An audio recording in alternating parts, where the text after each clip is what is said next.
in collaboration with the Cyprus Mail. This is the Cyprus News Digest with Rosie Charalambous.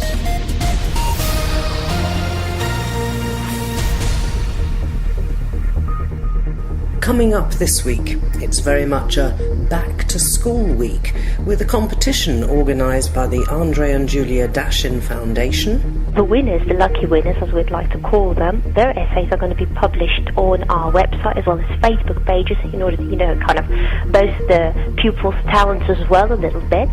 And a plan for school swaps from our former Environment Commissioner. This is something which is very difficult for the average Cypriot to accept, and this is something that I hope that we can manage to get a change in this kind of thinking. We'll also be discussing the impact of Recep Tayip Erdogan's election as the Turkish president. So we haven't seen anything so far which would suggest that now that he's no longer Prime Minister but he's President, that somehow this marks a fundamental shift in Turkey's sort of external orientation.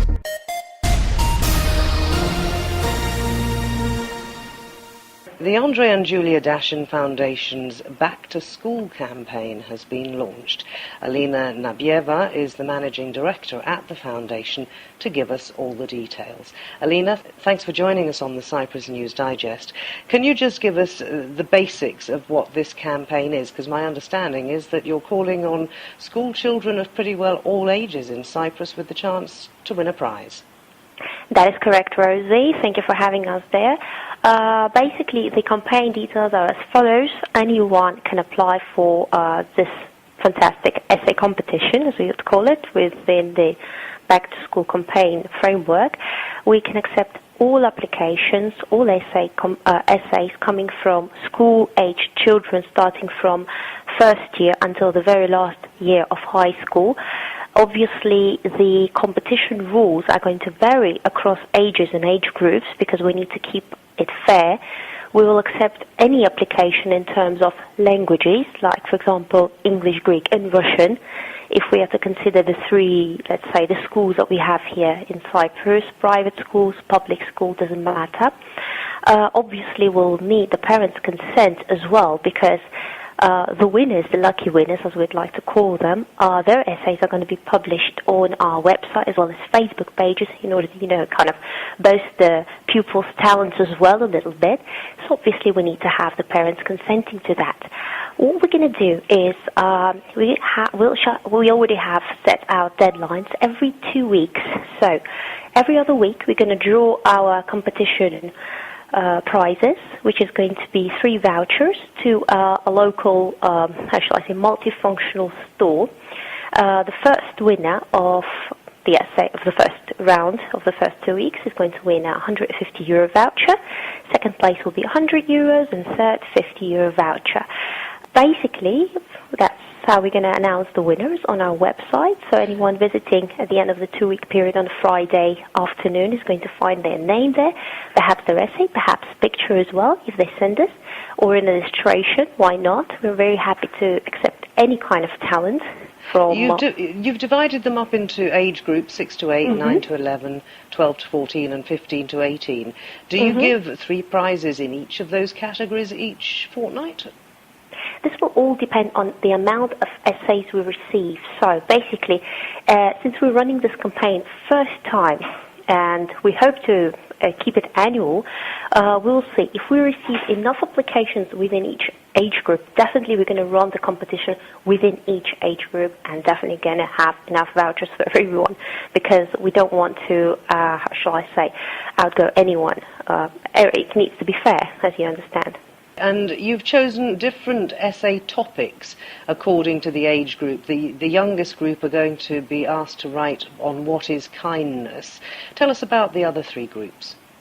Well, definitely we need to keep the topics for every essay as close to the age group. Definitely the first age group, which is the youngest one, is going to have a little bit of a simpler topic with less words. The second age group is going to write about on the topic of what is charity, which is more broad with 300 words. Then the next age group, what is generous giving, with more words. And the final one, which is high school pupils, are going to answer on the topic of what is generosity in the world today. So it's more kind of even a broader theme with 500 words in an essay. You've got dates for the times that you're going to be picking the winners, which I think are 19th of September and then the 3rd, 17th and 31st of October. How far in advance of that have people got to get their entries in? Basically, because the competition rounds, draws are going to run every 2 weeks, what we can do, what we are going to do, is collect the essay within the first 2 weeks of the competition, starting from the 8th of September until the 19th of September, and then we're going to announce the winners, and then the 2nd, 3rd, and the 4th rounds of the essay competition going around. So people, if they can't manage to enter the first week, can enter future weeks. Are they allowed to enter all the weeks if they want? If they want, but definitely, again, if we need to keep the competition fair, if the person has written, let's say, 4 fantastic essays, would need to choose one where they're going to receive their gift voucher, because if we have a lot of essays and a lot of applicants, everyone needs to get a fair share. Right, and all the essays, I think, along with some other information you want, have to be sent by email to info@dashinfoundation.org. I'm assuming that if people Google the Dashin Foundation, they'll find the rules, regulations and everything else there. Absolutely. Definitely, I would like to see essays and illustrations and photos and applications sent to me, ideally by email. But once again, as it will be written in the competition rules, if someone cannot send an email because they don't have it available, let's say internet or even a PC, I would be happy to receive any other form. It can be post or fax, but they would need to call me in advance. Can you give a phone number? Yes, of course. That will be Limassol number 25246-120. So I would love to receive any phone call and answer all the questions. Well, I wish you every success with the Back to School campaign. And Alina, thanks for joining me. Thank you very much, Rosie. Alina Nabieva, Managing Director of the Andrey and Julia Dashin Foundation. This is the Cyprus News Digest with Rosie Charalambous. Well, the new school year is about to kick off, and in our current economic situation, that's quite a problem for people who are out of work, who are short of money. Of course, people also want to go out and buy books and uniforms and all the other things that back to school means. But what do you do if you can't afford it? Well, our former Environment Commissioner, Bambos Theobemtou, has an idea which actually I think has been implemented in some of the private schools here for some time, and that is that once you've finished with this year's school items, you pass them on. Bambos, thanks for joining me. I am absolutely amazed, actually, that it's taking someone like you to come up with this suggestion, because I know it's something that I always did when my kids were at school. As soon as they finished a year, I hate throwing books away. I used to hunt out people from the class below and say, take these books, because if they keep them for next year, then you can use them. Yes, we must say that there are certain private schools here in Cyprus that do this. There is an extremely small number of public schools that do it.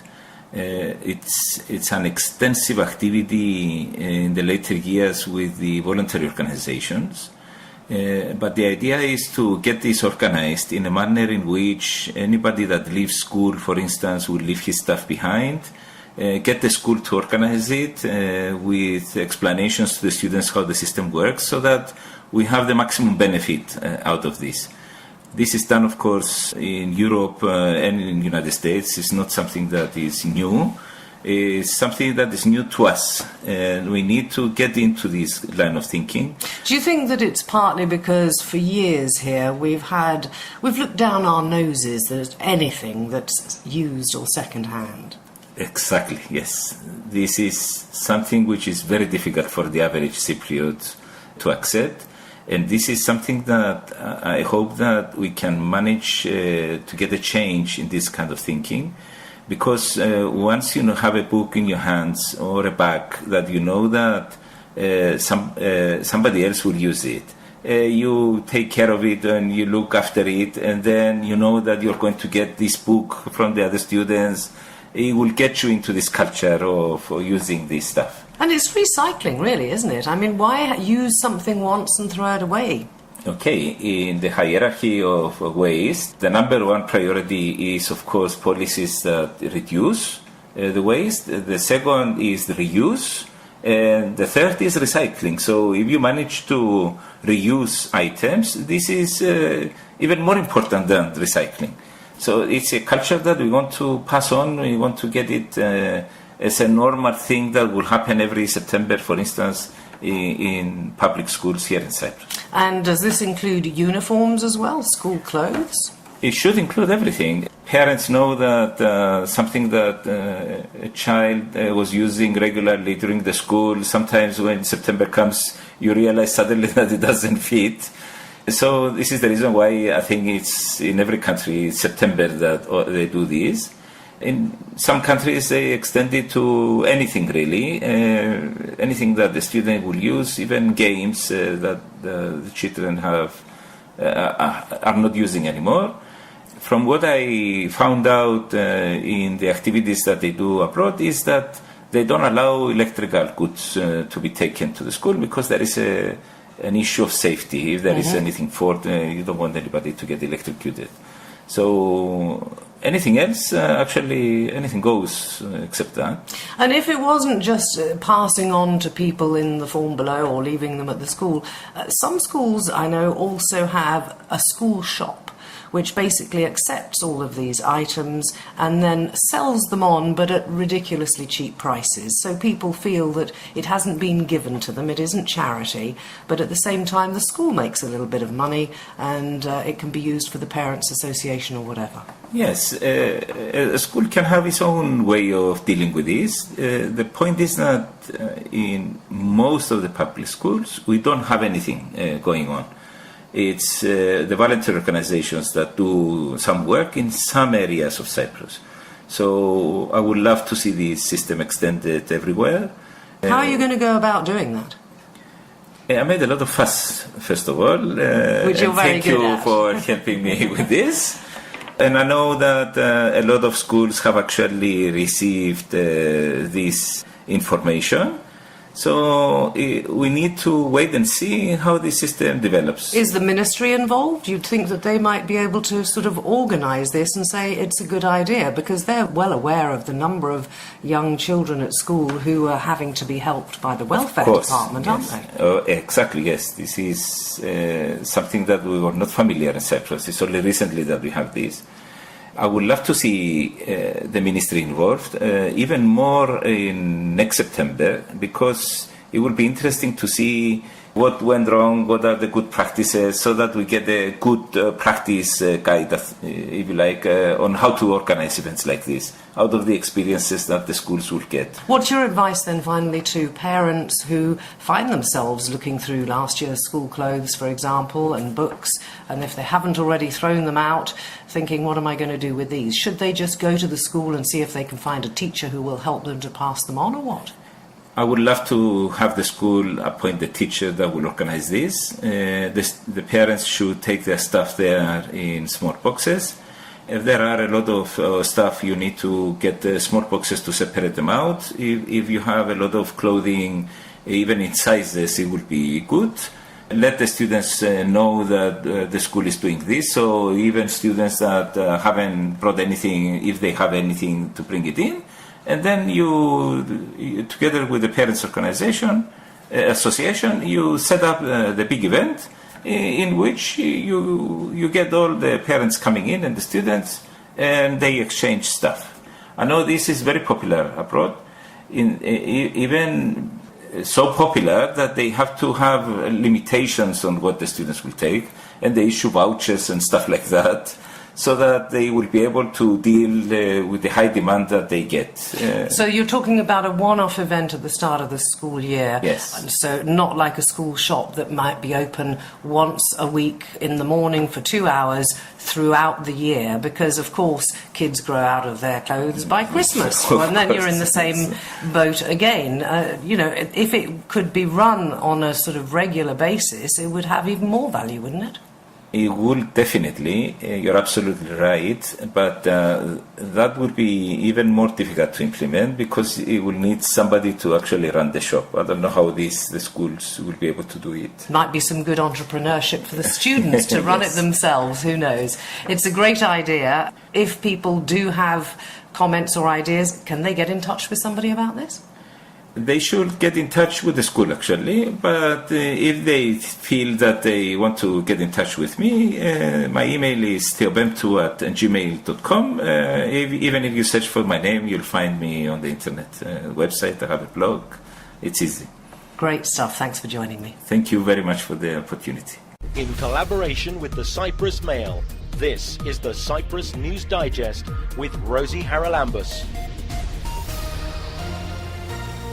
The biggest achievement of Crime Stoppers has been the ability of the public to be able to give information about crime anonymously. There's no way I could have kept prostituting without the drugs. There's no way I could have had my body used like a public toilet, because that's actually what prostitution is. And then the fourth series I started 3 days after I'd won the Oscar, so the whole of the Monarch of the Glen experience was all interplatted with the Gosford Park Oscar experience. I was working with Ronnie James Dio, and David was going to reform Whitesnake in 2003. Cyprus was chosen because Cyprus is a stable, peaceful and secure place. We have to really look closely. What are we doing with children? What are we doing with adolescents? And what are we doing with adults that can help them move into a more literate situation? The ones that I'm proudest of are the ones that were true discoveries, where we found something we didn't know existed.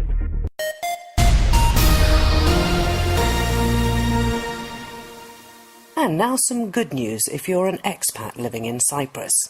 Do you want an easier way of making contact with friends and family back home? Well, if you're tired of trying to arrange Skype dates with loved ones only to be frustrated by poor quality and delayed and awkward conversations, then the Cyprus News Digest has the answer. We've teamed up with the Expat Phone Company to offer you a 1-month free trial of the EPphone service. You'll get a real physical telephone for free that simply plugs into the back of your internet connection. Once it's plugged in, it's connected with your own personal UK phone number with a UK area code of your choice. Friends, family and colleagues in the UK can call you on this number without paying international call charges. With EPphone you get professional business-grade call quality without any hidden charges. You can also make phone calls with your EPphone. Just dial any number in any country and your call will be charged at the local rate of that country, saving you the huge international calling rates charged by your current phone provider. You can sign up for this trial at www.epphone.com. That's EPFONE.com. You simply enter the promotion code CND in the relevant box to waive the first month's low service charge. This is the Cyprus News Digest, making your life easier and cheaper with EPphone. Check www.epphone.com. And a couple of dates for the diary. The Nicosia Crusaders Toastmasters' first meeting of the new season is going to take place on Friday, September 12th at the Hilton Park Hotel.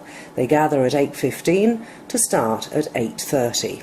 If you'd like to attend, you should contact the club either through the Nicosia Crusaders Toastmasters Club on Facebook or email Miranda Stylianagi at vpm@tmcrusaders.com or Alda Vidian at vppr@tmcrusaders.com.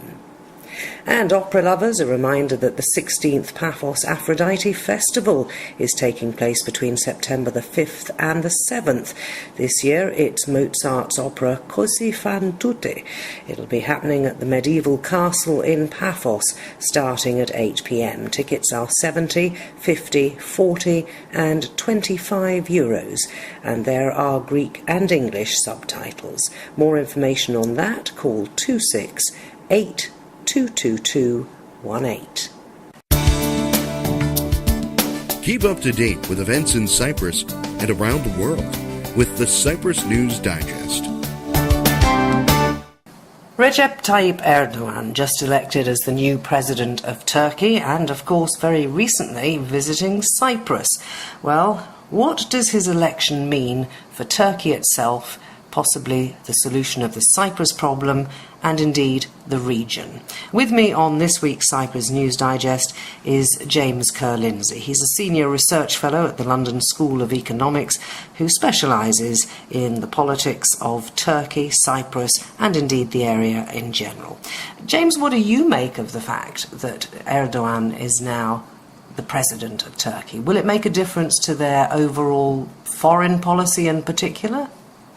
Well, I think certainly in terms of foreign policy, I don't think anyone's expecting anything major to change for the moment. I mean, what we've seen here is that Erdogan has taken over the presidency from being Prime Minister, and what he's actually done is he's promoted his former Foreign Minister to be Prime Minister, and then you've got a new Foreign Minister, but nobody really expects that there's going to be anything radically new in all of this. All we've seen is that everyone's just being promoted up one rank. And so I think, the watchword at the moment seems to be continuity. It's unlikely that we're going to see something brand new emerge out of this. The first signals we've had have been very much along the lines of what one would expect to hear. I think sort of pay lip service to the fact that Turkey is still committed to its EU membership prospects, that it's obviously very concerned about events taking place in the Middle East, Syria, for example. There are questions about the relationship with Russia and what's going on there. So we haven't seen anything so far which would suggest that now that he's no longer Prime Minister but he's President, that somehow this marks a fundamental shift in Turkey's sort of external orientation. And how does the system there work? I mean, a lot of presidents are actually figureheads and the Prime Minister is the power. It seems that that's not the case in Turkey. Well, it should actually be that way.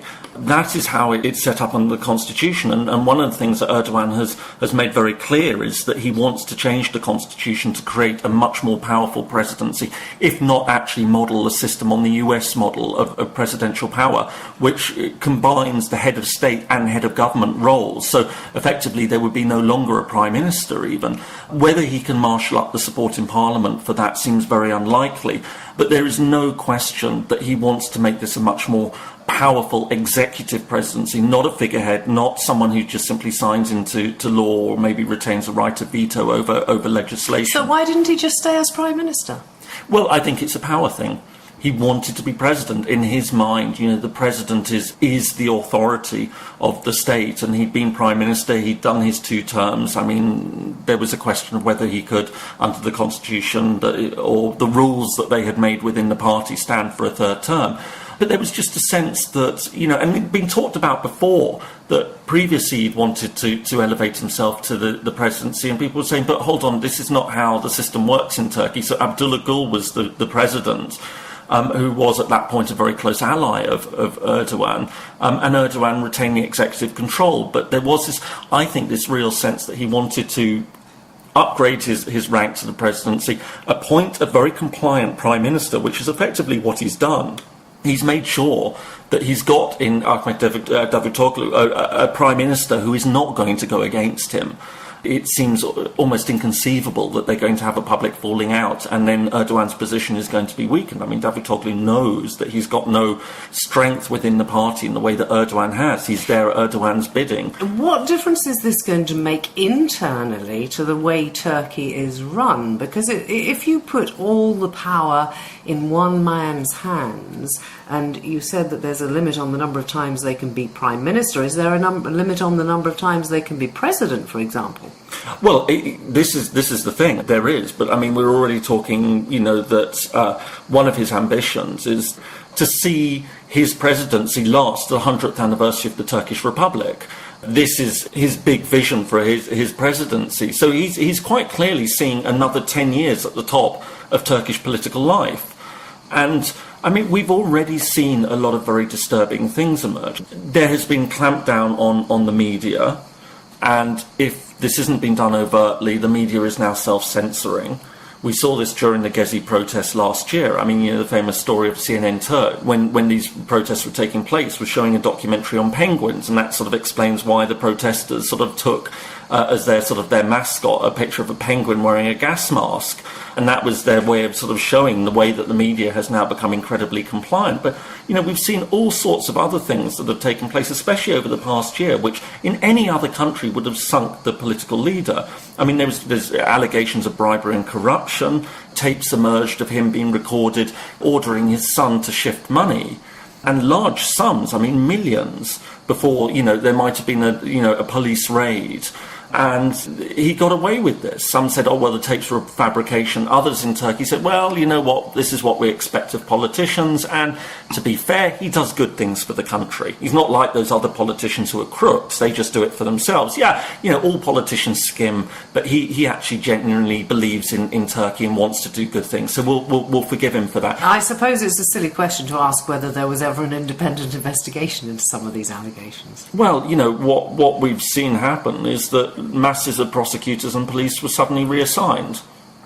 And it was incredible. The response from the European Union was just simply to say, well, look, we believe in rule of law and things, and Turkey must obey this. But, I mean, it was a very muted response. Had this happened in other countries which are queuing up for membership, there would have been absolute outrage in it. But, I mean, this is all part and parcel of a bigger problem that we're seeing in Turkey, this authoritarianism that's emerged under Erdogan.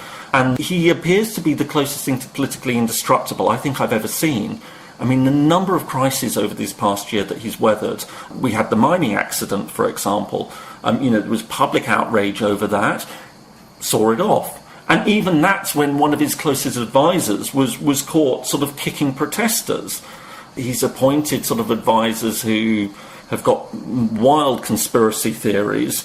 It's a very, very disturbing picture that's emerging of an increasingly authoritarian Turkey that really isn't abiding by the sorts of rules that one would expect from an EU-acceding state. Well, that brings us to the fact that it does still seem that Turkey wants to accede to the EU. How is this going to affect those aspirations? Well, I mean, I think we're really at a stage where if everyone's honest with themselves, that's just not on the cards, Turkish membership of the European Union. I don't think this is something Turkey wants. I don't think it's something that the European Union wants. Like many others, I have long been a supporter of Turkish membership of the European Union, but now I fundamentally question whether it's right, certainly under the leadership of Erdogan and the way that the country is going, that this is not a country that's going to fit in nicely into the European Union. And that, frankly speaking, I mean, the European Union has just issued so many muted responses. I mean, I haven't completely ignored everything, but, their responses have been so low-key, given the gravity of the situation, like the way that he responded to the Gezi protests with massive violence.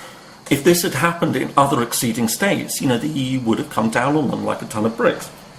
So does it mean that the EU really isn't bothered one way or the other? I mean, it's very difficult to gauge. We know that there are certain members of the EU who are definitely anti-Turkey joining. But one then wonders why so many of the others actually think it's still a good idea. And I suppose some people would say that if they did join, they would have to, in some ways, with the acquis communautaire, behave slightly differently. Well, this is it. I think we've got to a stage where it's now just that the European Union isn't taking Turkish membership seriously. And so why make a big issue? It's still an important country. It's still a big country. It's a country that the European Union doesn't want to antagonise. So what's the point in saying to the Turks, well, look, we don't want to have you in the European Union? Far better to just simply sort of say, well, look, you're not behaving in a European way, but really not make a big issue out of it, not actually respond in the way that you would expect the European Union to respond if it was really serious about taking Turkey in. And, as I say, I compare this with the countries of the Western Balkans. If you found that Serbia was behaving in that way, or if that was happening in Macedonia or in Kosovo or Albania, the European Union would take a much tougher line. Because I think, one, they're smaller, but two, the European Union is genuinely committed to their membership. It wants to see them reform. Turkey, it doesn't want to antagonise the relationship. It doesn't want to make things more difficult.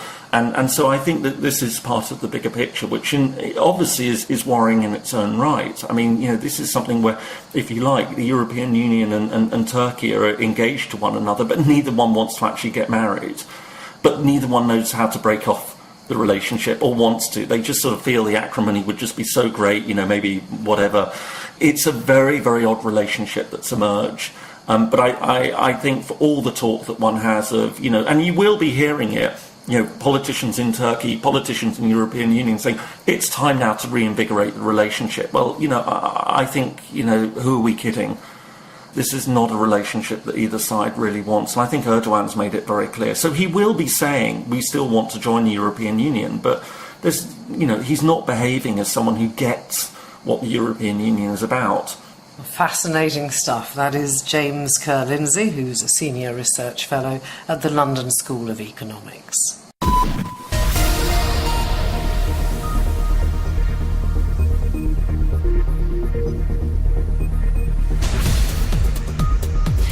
Well, that about wraps up this edition of the Cyprus News Digest. Many thanks for your company. Hope you'll join me next week. Till we meet again, take care and God bless. Bye-bye now.